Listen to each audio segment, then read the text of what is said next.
Right, question 11 now. Let's have a look.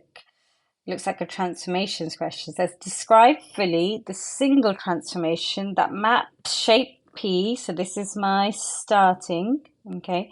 It's my original, that's my object. And this is onto Q. So this is my image, what I'm ended up with. So obviously P is bigger than Q. It's the same type of shape. So I'm looking at an enlargement.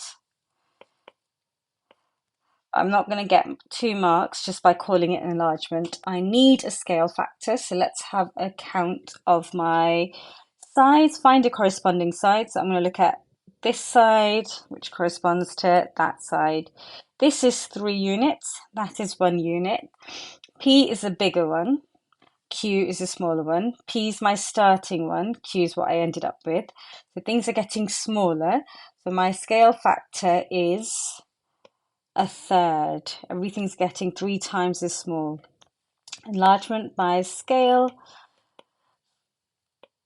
factor 1/3. And next I need to give a center of enlargement about, now to find your center of enlargement, you're going to need to use a ruler.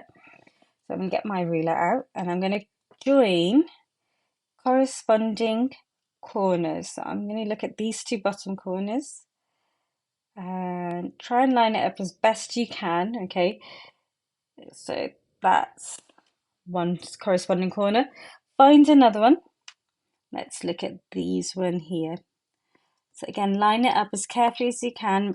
For these type of questions, it's important to have a ruler and a sharp pencil. It's easy to get it wrong if you don't line things up properly. So there we go. Okay, that's it. Don't need my ruler anymore. Let's look at where those rays intersect. We can see that they're clearly intersecting about 0, 2. So that is my center of enlargement, okay? Last thing I need to put in, it's an enlargement by scale factor, a third, about 0, 2. And that's everything that I need to give for my 2 marks.